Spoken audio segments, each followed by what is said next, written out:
The rat race. A number, like the mice in The Beautiful Mice, but shows something different. A balance. The golden ratio of a living balance in a way, I guess. Not in a sterile Georgia Guidestones kind of way though. I give thought to the idea that we are unable to escape our container, apparently. So like the rats and mice that get put into the controlled environment, we are subject to the conditions. And all of that goes on to help form our habits and behaviours as individuals and as a group. Now, we are led to believe that back in the day, people had a certain amount of freedom to go where they want and do what they pleased. Within reason, of course. It would seem that being a complete arse or psychopath has never gone down particularly well as a likeable trait. So if you were a basically decent human being, you could have freedom, right? Wrong. Once I learnt of previous restrictions placed upon hard-working average people, for the sake of controlling wages and work distribution, mentioned in my article, A Working Strategy, I realised then that mostly we have been at the whim of other people's rules, boundaries and ideals for hundreds of years now, not just mere decades as some would speculate. What we thought was freedom, and what we apparently fight to preserve, was already a form of control and surveillance of our lives. It just didn't seem as intrusive. But the Digital Doomsday Database goes some way to explain how we are just in a technological version and going through an update to past times. Same shit, different day springs to mind here.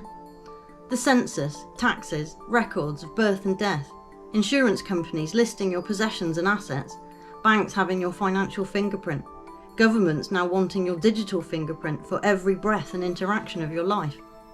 Those things being now quantified as a transaction rather than experiences, or time or something more than a percentage in profit margin. But as I said, it's an extension of where we were before. This isn't all entirely new, just a new format to present it. Sometimes though, it does seem as though the powers that be view the ordinary folk as a bit of an infestation. How we might view rats, even though we would be the ones that allowed them to congregate in what we would call unnatural numbers. Like people, herding them into cities at strategic points in the past, causing health issues by way of conditions, paving the way nicely to then appear to help with said health problems. Prevention rather than cure used to be the way, so a fear of what was to come was needed, to make people believe that the cure would be better than the end result.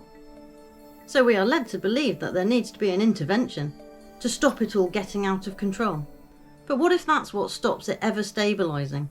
That it needs to reach a critical mass and turning point, needs to run its course and find a balance within its own circumstance and environment, without interference. We'll never know, as we are constantly being interfered with, manipulated, steered and treated like the commodity they see us as.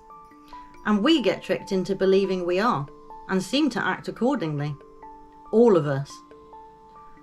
So, as many are wondering these days, why do we all appear to accept the unfolding mayhem and disaster we see around us, and not actually do anything about it? And I do wonder, who is more of an idiot? The people in suits talking nonsense and pretending to lead?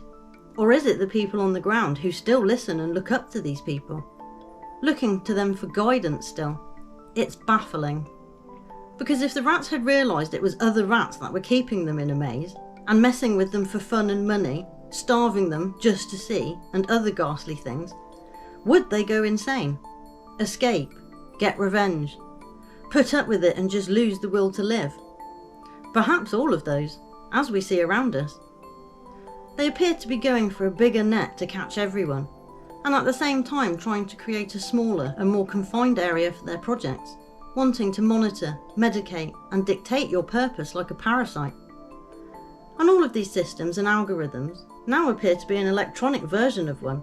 Like we have the computer viruses, now we have the computer parasites.